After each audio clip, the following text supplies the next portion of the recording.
9월 1일 월요일. 풍선을 띄우는 힘. 9월의 첫날. 새로운 시작을 맞이하며 우리는 어떤 마음가짐으로 이 달을 시작해야 할까요? 놀이동산에서 풍선을 파는 남자가 있었습니다. 파란색, 빨간색, 노란색 풍선들이 줄줄이 하늘로 올라가며 사람들의 시선을 끌고 있었습니다. 그때 한 흑인 아이가 조심스레 다가와 물었습니다. 아저씨, 나는 까만데 까만 풍선도 다른 풍선들처럼 저렇게 뜰 수 있어요?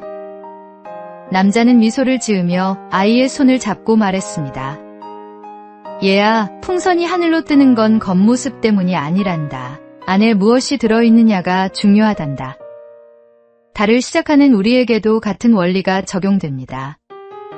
새로운 달을 맞이하며 우리가 어떤 환경에 처해 있든 어떤 조건을 가지고 있든 중요한 것은 우리 마음 안에 무엇을 채우느냐입니다. 지난 8월의 아쉬움이나 실패가 아니라 새로운 소망과 감사로 마음을 채워야 합니다. 하나님께서는 우리의 외적 조건이 아니라 중심을 보십니다.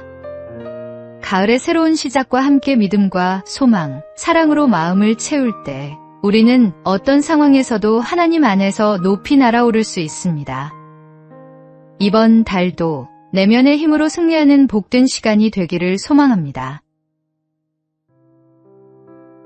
오늘의 말씀. 사람은 외모를 보거니와 나 여호와는 중심을 보느니라. 오늘의 만나. 하나님은 겉모습이 아니라 우리의 중심을 보십니다. 오늘 당신 안에 무엇이 채워져 있는지 점검해 보십시오.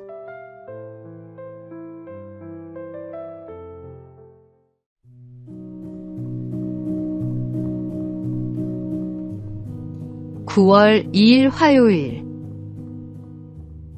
아버지의 마음. 폭우로 마을이 침수된 현장에서 물에 잠긴 집에서 가방을 품에 안고 나오는 한 아버지를 만났습니다. 가방 안에 무엇이 들어있냐는 질문에 그는 대학생인 아들이 리포트를 써야 한다며 노트북과 며칠 입을 네일을 챙겼다고 답했습니다. 집 1층이 물에 잠긴 절망적인 상황에서 이 아버지는 자신의 것이 아닌 아들의 필요를 먼저 생각했습니다. 자식을 향한 아버지의 마음이 얼마나 간절하고 깊은지를 보여주는 장면이었습니다. 이 모습은 우리를 향한 하나님 아버지의 마음과 정확히 닮아 있습니다. 바울은 자기 아들을 아끼지 않으시고 우리 모두를 위하여 내주신 분이 어찌 그 아들과 함께 모든 것을 우리에게 선물로 거저주지 않으시겠습니까? 라고 말했습니다. 하나님께서는 독생자 예수님을 십자가에 내어주시기까지 우리를 사랑하셨습니다. 우리가 죄 가운데 있을 때, 우리가 하나님을 외면하고 있을 때에도 먼저 우리를 찾아오셨습니다. 가장 소중한 것을 내어주실 만큼 우리를 사랑하시는 아버지가 계십니다. 인생의 폭풍 속에서도 모든 것을 잃어버린 것 같은 순간에도 우리에게는 변함없는 아버지의 사랑이 있습니다. 그 사랑 안에서 오늘의 고난도 이겨낼 수 있습니다. 오늘의 말씀. 자기 아들을 아끼지 아니하시고 우리 모든 사람을 위하여 내주신 이가 어찌 그 아들과 함께 모든 것을 우리에게 주시지 아니하겠느냐. 오늘의 만나. 하나님 아버지는 언제나 우리를 먼저 생각하시고 가장 좋은 것으로 채워주십니다. 오늘도 그 변함없는 사랑 안에서 평안을 누리시기 바랍니다.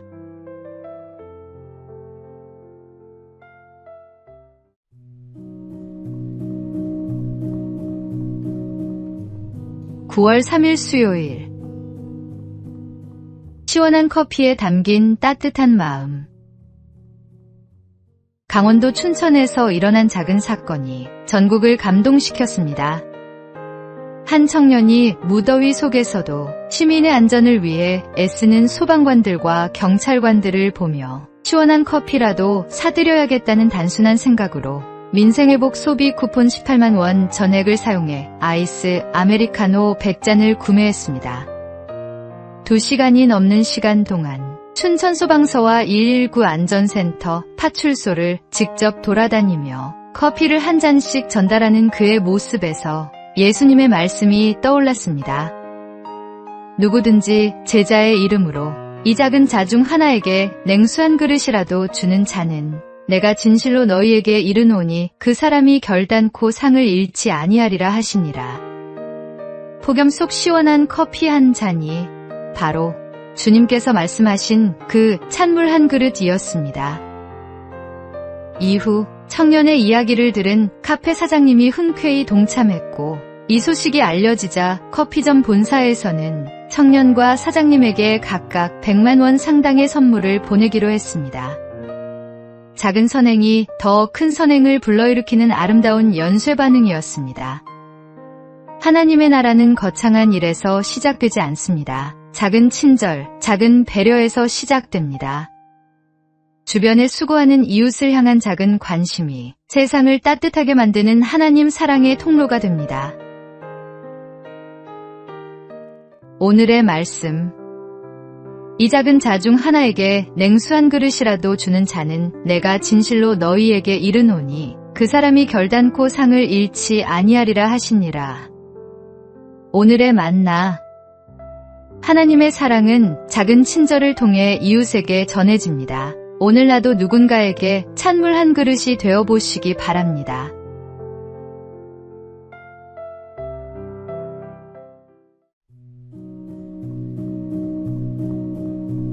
(9월 4일) 목요일. 가장 낮은 곳에 오신 분. 경기도 여주 소망교도소 대강당에서 특별한 상영회가 열렸습니다. 파란 수영복을 입은 300여 명의 수용자들이 영화 킹 오브 킹스를 관람했습니다. 이 영화는 예수 그리스도의 생애를 찰스 디킨스의 시선으로 따라가는 작품으로 개봉 중인 영화를 수용자들을 위해 상영한 것은 이번이 처음이었습니다. 영화는 중풍병자, 죄인, 귀신 들린 자 등 낮은 자의 눈높이로 예수님을 마주하는 장면들로 구성되었습니다. 모두를 사랑으로 품는다는 메시지가 전해지자 옷소매로 눈시울을 닦는 이들도 있었습니다.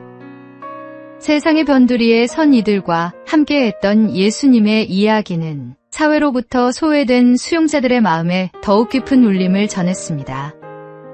한 수용자는 마리아가 비싼 향유를 예수님의 발에 붓고 머리카락으로 닦는 장면이 마음에 오래 남았다며 예수님은 가장 나약한 사람들 앞에 나타나 눈먼 자를 고치시고 돌에 맞을 뻔한 여인도 정죄하지 않으셨다. 가장 낮은 곳에 오신 분임을 느꼈다고 고백했습니다. 예수님께서는 높은 곳에서 우리를 내려다보시는 분이 아닙니다. 가장 낮은 곳, 가장 어두운 곳까지 내려오셔서 우리와 함께 하시는 분입니다. 죄로 인해 절망하는 자들, 세상으로부터 버림받은 자들에게 내 죄 사함을 받았느니라고 말씀하시는 분입니다. 그분의 사랑 앞에서는 그 어떤 죄도, 그 어떤 절망도 끝이 아닙니다. 오늘의 말씀. 인자가 온 것은 섬김을 받으려 함이 아니라 도리어 섬기려 하고 자기 목숨을 많은 사람의 대속물로 주려 함이니라. 오늘의 만나. 예수님은 우리의 가장 어두운 순간에도 함께 하시며 새로운 시작을 허락하십니다. 오늘도 그 변함없는 사랑과 용서 안에서 새 힘을 얻으시기 바랍니다.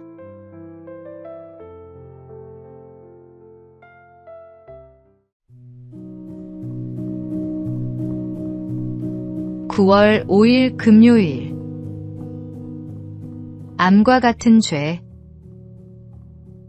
암에 걸린 사람이 있었습니다. 의사가 서둘러 암세포를 제거하자고 하자 이 사람이 말했습니다. 갑자기 암세포를 전부 없애면 몸에 무리가 가지 않을까요? 일단 반만 제거해보고 그 다음에 조금씩 제거해보시죠.